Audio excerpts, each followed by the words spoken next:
What's this? What is this? A wraith is standing in your way, barring your path. Well, before we do anything, let's take these Q-tip looking things. By which I mean the torches. And speaking of torches, remember that other torch I was talking about? Let's use our own regular torch, which is actually burning out, and we should rectify that in the near future, and use it on the other torch to light it up. The torch burns with a strange white flame. With a shout, you throw the flaming torch at it. Ooh. With a blinding flash, the white flame engulfs the undead apparition. When you open your eyes again, the wraith is gone. Creepy. Anyway, what do we got here? This heavy cloak contains no frivolous adornments, such as pockets or a hood. So it's your basic cloak. Alright, well let's take the cloaking device and move on forward. We can't actually move up here. It's too high for you to reach. Oh shit. You know what that music means? Here comes the pokeroo! No, not quite. It means we're running out of a flame. There we go. Let's head on forward, further into Shadowgate. The small stone chamber is lined on one side by two barred portals. So of course, take the torch, because damn, we need so many torches. What are all these things? The small silver vial glows with lustrous shine. You notice that the bottle is impossibly light. It's a small silver bottle. What is it? It sure smells terrible, so we're probably not going to want that. It's an ancient leather-bound parchment. And what's this, Epor? The sign reads Epor. Let's read it again. Epor, Epor, Epor. You got it! It seems to be some sort of magic word. Hey! You've learned one magic spell.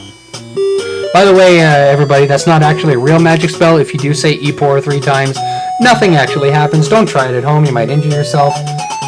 Now, of course, we want to take the impossibly light bottle, bottle 2. We don't want to take the smelly stuff because, oh, it's smelly and it's not good for you. And as for the parchment, why don't we open it up? We don't have to take it with us. Let's just open it up and see what it's all about. Scroll 1 is open. Your hands begin to sweat because of your extreme excitement. 5 to find, 3 are 1. 1 gives access, the bladed sun. The silver orb, to banish below. The staff of ages, to vanquish the foe. Joining 2, the golden blade. The last to invoke, the platinum horn. That's pretty much how you beat the last boss. In a nutshell. Look at me, I'm in a nutshell. You'll understand what it means when the time comes. Now, I might forget to actually talk about that again, but we're going to get a little something extra here in just a couple seconds. So let's just look at this far wall here. Damp air is blowing out of the gap in the stone wall. I think our best bet is to open that sucker. You feel the ground shake as the rock moves slowly aside to reveal a passageway. Let's all go inside. The cold water from the limestone drips on your neck, sending shivers down your spine. And we have another gem-shaped hole here, so best to use one of our gems here. Let's see, is it the red gem? The gem seems to fit, but nothing happens. Oh, well, I guess we better use the blue gem. I'm an idiot. As soon as you place the blue gem in the hole, you hear the sound of grinding stone. The wall slowly rises to reveal a magical image of an old wizard. Oh god, it got some Voldemort shit going up in here. Friggin' Gandalf the Blue.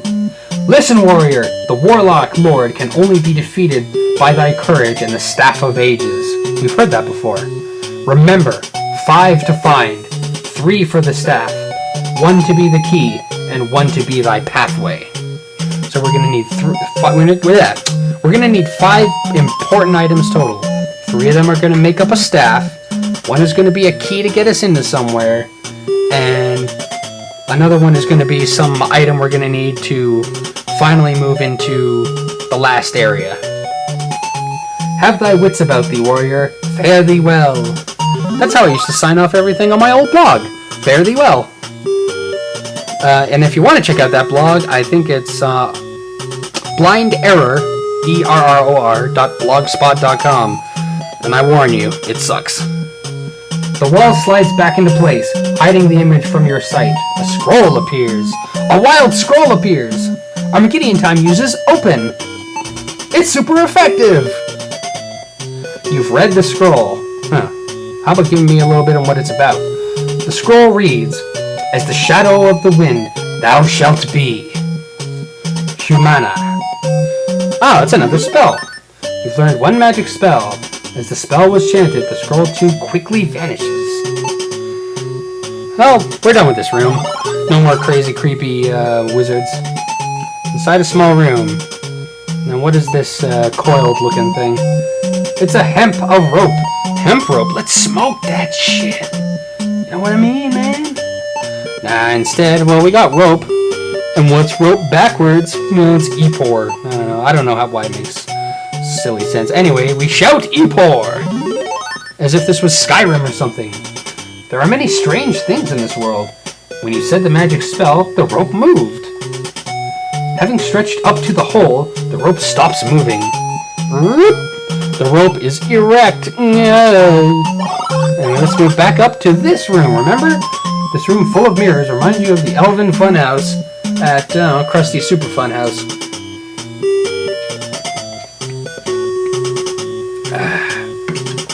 Right now I'm drinking Diet Dr. Flav, as it tastes pretty much like Diet Dr. Pepper, which isn't all that bad, really.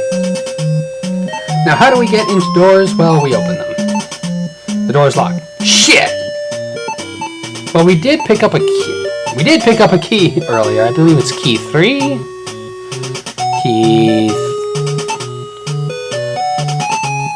Oh, shit. Did I forget to do that? Did I do that? Yeah, I did. Well, we're about to go pick up a key, I should say. Spoiler alert. Remember this? Yeah. I thought I already picked you up, you silly thing, you. Now, of course, what we got to do here is... Well, first let's take a look at it. The waters of this subterranean lake are as still as a corpse. Speaking of which... A lime-covered skeleton stares at you through eyeless sockets. It's a small brass key. That's what we want. That's going to get us the way forward. Now, we did hear about that... The hell is it? Sphere. Let's look at this sphere. This crystal sphere is as cold as ice. Now, if we throw this sphere into the water, you think something awesome will happen? You drop the sphere into the lake and notice the ripples disappear as the water turns into ice! It's cold as ice! Now let's look at this thing. This crystal sphere, yeah. Now, can we actually take it? You can't take it, yeah, because see, we threw it into the water, and then the water freezes, so now it's kind of trapped underneath the, everything. But first, while it's at least frozen, let's take the key. Here, we got it now.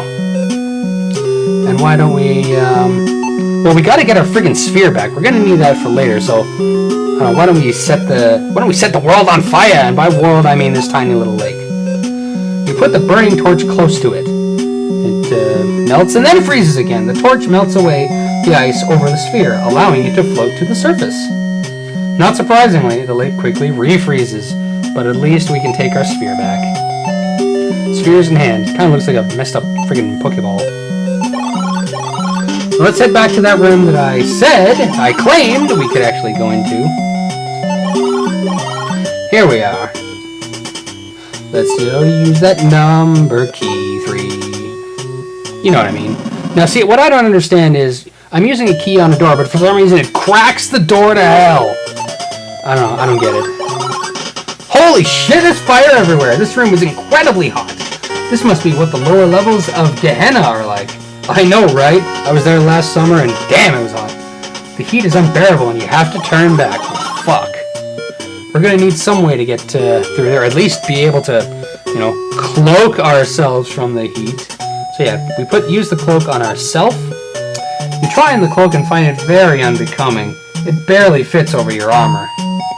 But hey, at least we can stomach the heat now. At least for a little while. It's so hot you begin to sweat profusely. Well, let's at least just get out of this freaking room. Suddenly, you feel a gust of wind. Holy shit! A searing blast of heat knocks you across the room. Let's take a look at this thing. A flaming horror appears at the end of the bridge. Now, what were we just using? We used the sphere to turn the water into ice. What if we were to use it on fire? You hurl the sphere into the fire below you. The hell-spawned flames quickly vanish as soon as the sphere touches them. With nothing to feed itself on, the fire drake immediately follows suit. Ah, excellent. Actually, this looks like a pretty easy, simple room now. Let's walk across. A sharp, cold wind whips up over the ledge of the deep, dark chasm. Man, this castle is looking less and less castle-like and more like, you know, a scene out of Lord of the Rings or something, like it's deep into the caves. Anyway, I don't see anything important around here, so let's go forward. What the hell is that? It looks like the line from Lion, Witch in the Wardrobe or Wizard of Oz. Take your pick. As you step on the bridge, a troll appears and says, "This bridge is mine. It'll cost you a gold coin to cross. The only thing that's crossing is me, and I am very cross at you, good sir. So the only thing I can find that will satiate my hatred of you is to lunge a spear deep into your chest." The troll falls silently into the dark cavern. You listen, but you do not hear him crash. Oh, it must be bottomless. Kind of like my stomach at a buffet. What the fuck? The moon casts a brilliant shadow over the grounds of the courtyard. What is this gross looking... Kind of looks like a monster in my pocket, you know? You ever had those things? The Cyclops stands before you, ready for battle! Let's go use something important. I'm going the wrong way. Actually, no, I'm right where I should be. Now, what kills a Cyclops? Anybody remember the Bible? I sure do. Like the back of my hand, am I right? But no, we're going to do a little Davy and Goliath action here. We're going to put a stone into our sling. You put the small stone into the sling. And we'll now use the sling on a Cyclops. As soon as you start twirling the sling, a magical influence takes over your body. You cry out, "Death to the Philistine!" and release the stone. Bullseye! Boom! Man, that axe is huge compared to him, and he must have been knocked back 50 feet. The size of him has just decreased so much. Let's take a look at this gross-looking dude. You can almost see the stars revolving around the Cyclops' head. He is down, but not out. Well, spoiler alert, we are going to have to come back this way again, so I don't want to have to deal with the Cyclops another time around, because I only have so many stones. So what better way to kill a Cyclops permanently than to jab a sword through its gullet? You drive the sword deep into the Cyclops. Blood pours out of the wound and onto the grass. Oh, fucking... I wish they would animate that. That would look kind of cool. So now let's look at this gross dude. It's a dead Cyclops. What do you expect after stabbing him with your sword? Well, sorry, game. You don't have to be so snappy at me. Damn. And of course we got this. The teeth marks of water ants are evident on this rope. Uh-oh. You know what that means, kids. Use your torches. And always back up your files. So anyway, it seems that there's ants have been chewing on this thing, so we don't want to climb down the rope. So instead, why don't we just use the crank here and see what's in this well. Yeah, well, I know I'm wasting my time. I'm wasting your time, my time, the people at home's time. The crank turns rather easily. At the end of the rope, there is a small bucket. Well, time to open up my bucket. For some reason, you have to open the bucket. I don't understand that. It's already it looks rather open to me. The bucket is open. Okay, whatever. A gauntlet. Awesome. Anybody ever play that game? I played it for a little bit. It wasn't really my kind of thing. But hey, whatever. It's legendary. The gauntlet is in hand. In hand. Anyway, let's close the bucket? Oh, whatever, man. And for some... I don't know. I don't have to do this right away, but I like doing it as soon as I get it, and just in case I forget. We're going to use the gauntlet on ourselves. You place the gauntlet on your hand. It feels like it was made just for you. Aw, thanks, game. You're so kind. And we are done with this room. So we are wearing an awesome gauntlet, which, I don't know, gives us power or strength or something. So let's head on further into Shadowgate. It's a long, drafty hallway with one flight of stairs and several open passages. Don't think I don't see you over here, Mr. Torchman. So let's just go from one room to the next and do what we gotta do. You stand in a small library. And let's look at things. It seems to be the skull of some unfortunate individual. This fine map of the lands of Tarkus is quite detailed, although incomplete. Look at this. This book looks quite old. The words, "The Prophecy," is written upon it. Let's take all these things. Take the skull. I know I took a skull before, but you can never have too many skulls. The map is in hand. And we don't really want to take the book. We're going to want to do something else. Actually, let's open the book and see. Book is open. You can't read the strange writing in the book. Oh, damn. Let's open this little desk here and see what we got. Ooh, we have items. Let's take these scrolls. We're gonna open them up soon enough anyways. Let's just take all the things! Got a key. We're not gonna use that right away. We're gonna use it in several rooms, but for now, take the glasses. And close the desk because we're gentlemen. Just like I've said before. And actually, why don't we use those glasses right away? I mean, I'm squinting a little bit while, you know, doing this little playthrough because there's a lot of reading involved, so let's use them on ourselves. We tried the glasses on and they fit perfectly. Oh, you can see very well. Well, now that we can actually see what the hell we're doing, let's try this book again. Huh. I said the book is open. Okay, let's look in a book. Wow! With these glasses, you can understand and read what you could not before. The light grows faint, the path winds round. Where life is lost, wisdom is found. The seed of the dream, for the evil is free. Where the sword is hung, he must place the key. Remember that, where the sword is hung, he must place the key. So remember, there's going to be an item that's going to be our key to get into the last boss. There's going to be like something about a sword being hung. Like that's where the key will have to go. A bridge to from, amidst burning death, a demon to guard.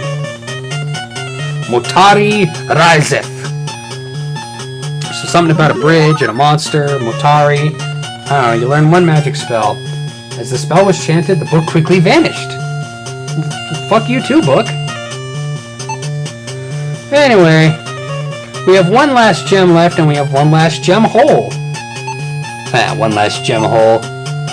Anyway, enough with the kid stuff. Let's use the red gem. And oh snap, guess what? It's another passageway. What a surprise. The bookcase slowly slides away, revealing a hidden passage. Before we go in there, why don't we open up those scrolls? There we go. Scroll 3 is open. Your hands begin to sweat. Yeah. Lands under the heavens. The key to the world. Terra Terrak. Or Terra Terrak. You've learned one magic spell. As the spell was chanted, the scroll 3 quickly vanished. Let's do the same with number 4. Read the scroll. To move the sun from far to near, light is what the darkness fears. Instantum Illumina. I love the names of these spells. They're very, I don't know, just medieval sounding. And Latin. You learn one magic spell and then it goes away forever. Which I'm kind of happy about. I like to keep my goods as light as possible. Although there is a rule that, they say in point and clicks that if it isn't nailed down, you better fucking take it.